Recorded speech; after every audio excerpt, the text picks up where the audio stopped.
कभी टीएमसी हमको बीजेपी से मिलाता है, ये हमको टीएमसी से मिला रहा है। कभी बोलता है कि हम उनकी बी टीम है। हम सिर्फ जनता के आवाज हैं। पश्चिम बंगाल के चुनावी माहौल के बीच एआईएमआईएम प्रमुख असदुद्दीन ओवैसी का रानीगंज दौरा चर्चा का केंद्र बन गया है। ओवैसी आज पश्चिम बर्धमान जिले के रानीगंज स्थित हुजूर गौसे बांग्ला मजार पहुंचे, जहां उन्होंने दुआ की और उसके बाद मीडिया से बातचीत में बंगाल के राजनीति पर खुलकर अपनी बात रखी। इस दौरान उनके साथ पार्टी के स्थानीय नेता और आगामी विधानसभा चुनाव के उम्मीदवार भी मौजूद थे। मजार पर जियारत के बाद ओवैसी ने साफ तौर पर कहा कि बंगाल में उनकी पार्टी का चुनाव लड़ने का फैसला पूरी तरह सोच समझ कर लिया गया है और इसका मकसद एक खास राजनीतिक संदेश देना है।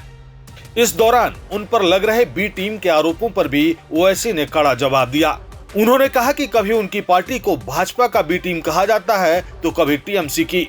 उन्होंने इन आरोपों को पूरी तरह खारिज करते हुए कहा कि एआईएमआईएम किसी की पिछलग्गू नहीं है, बल्कि आम जनता की आवाज है।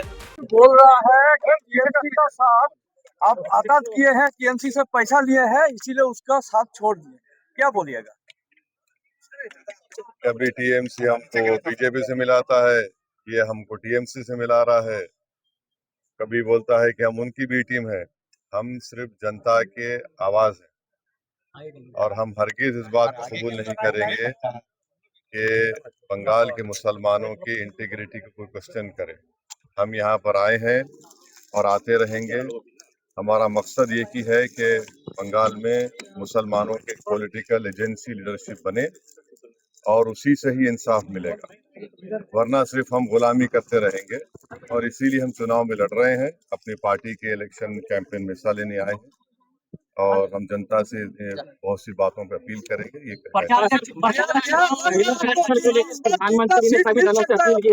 महिला आरक्षण को लेकर प्रधानमंत्री ने सभी दलों से समर्थन की अपील कर रहे हैं। बिल क्या है हमको पता ही नहीं है ना, कैसा बताएंगे? वो बिल कॉपी तो भिजाएं, क्या होगा सब मीडिया सुन रहे हैं।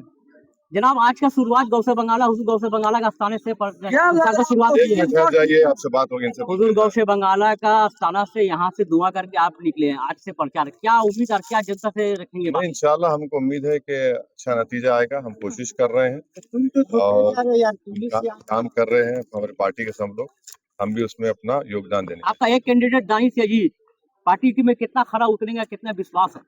दानिश देखिए, पिछले बार इलेक्शन लड़े थे, कामयाबी नहीं मिली, मगर पार्टी से जुड़े रहे, जमीन पर मेहनत कर रहे हैं। हमको यकीन है कि इंशाल्लाह आसनसोल की जनता उनको अपनी दुआओं से और अपने वोट से देकर उनको अपना नया विधायक बनाए।